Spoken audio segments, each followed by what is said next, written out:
Number 8, drink 8 glasses of water a day. Let's start with this gem, the golden rule of hydration. The one you've heard since childhood, scrawled across Pinterest boards, and probably guilted yourself over once or twice while chugging water like it's a personality. Here's the truth. There is no actual scientific basis for the 8 glasses of water a day rule. None. It's one of those health myths that just happened, like low-fat Snackwells or adult kickball leagues. The original idea came from a 1945 U.S. Food and Nutrition Board recommendation that said adults should consume about 2.5 liters of water per day, but then immediately noted that most of that comes from food. Fruits, vegetables, soup, even coffee. But somewhere between the report and modern Instagram wellness culture, that nuance got chucked out a window and replaced with, if you're not drinking 64 ounces of plain water a day, you're basically a raisin. In reality, your body is a hydration genius. You have built-in sensors that scream at you when you need water. It's called thirst. Wild concept, I know. And if you're eating regular meals and drinking to thirst, you're probably fine. Now, are there exceptions? Sure. If you're running a marathon through the Sahara or surviving on jerky alone, yes, drink up. But if you're forcing yourself to slam water all day just in case, you're not cleansing toxins. You're just visiting the bathroom 87 times before lunch. So the next time someone hands you a motivational water bottle labeled "almost there," feel free to yeet it across the room. Your kidneys know what they're doing. Number 7. Breakfast is the most important meal of the day. If you've ever dragged yourself out of bed to choke down a bowl of soggy cereal, congratulations. You were successfully marketed to by Big Breakfast, TNRTM. This phrase didn't come from a nutritionist or a scientist. It came from a 1900 cereal company, specifically Kellogg's, who wanted you to start your day with a cheerful bowl of carbs and sugar. And somehow we all internalized it like gospel. Scientifically, the importance of breakfast is complicated. For some people, eating first thing helps regulate blood sugar and boosts energy.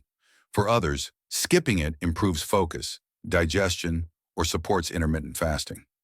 The truth is, there's no universal law that breakfast is necessary for health. It's entirely personal. In fact, plenty of studies show that meal timing is less important than overall nutritional quality and consistency.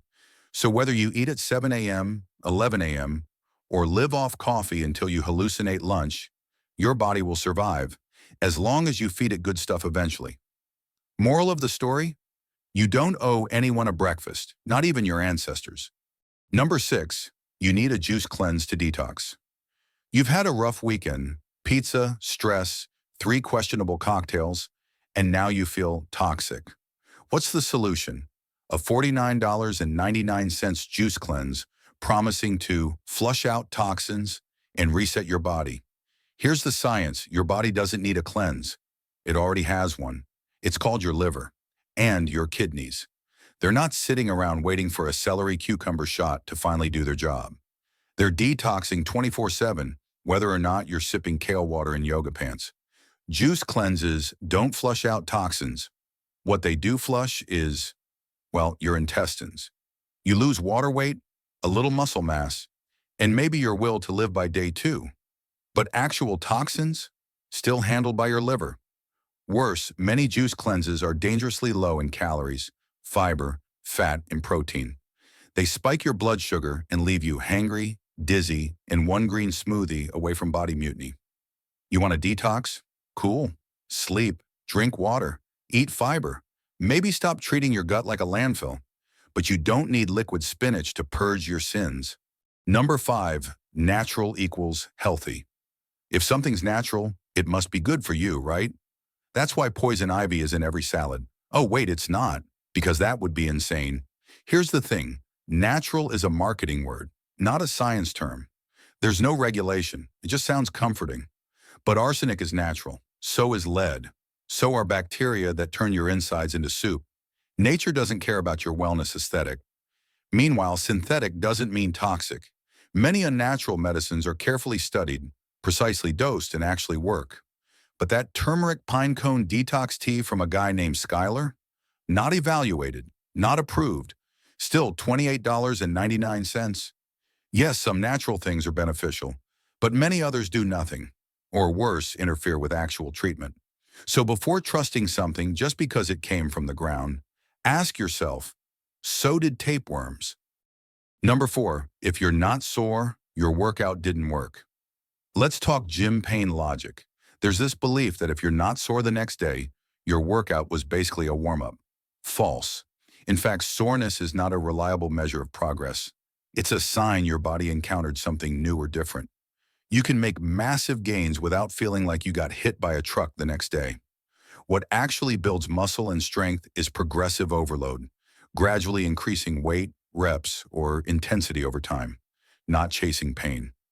DOMS, delayed onset muscle soreness, is more like your muscles throwing a tantrum because you confuse them. It doesn't mean your workout was better. It just means your body's yelling. Also, too much soreness can slow down recovery, mess with your motivation, and increase injury risk.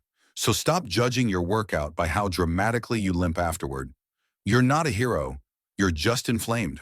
Number 3, carbs make you fat.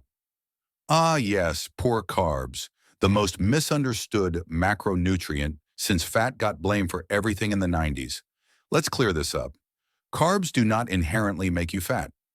Eating more calories than your body burns is what causes weight gain, not the presence of rice on your plate. Carbs are your body's favorite energy source. Your brain runs on glucose.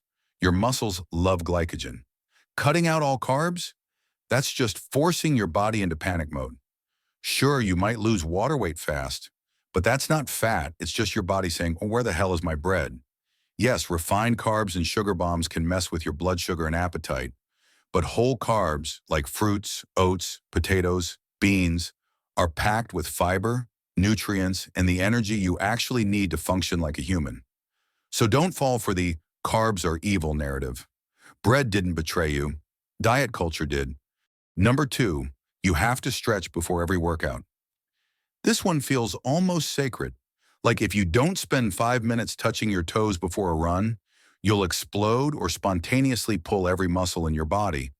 But here's the plot twist. Static stretching before exercise doesn't actually prevent injuries.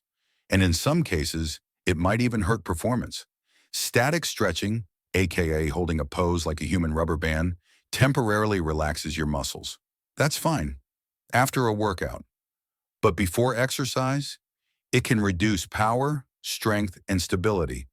Basically, you're telling your muscles to chill right before asking them to go full beast mode. So what should you do instead? Dynamic warm-ups.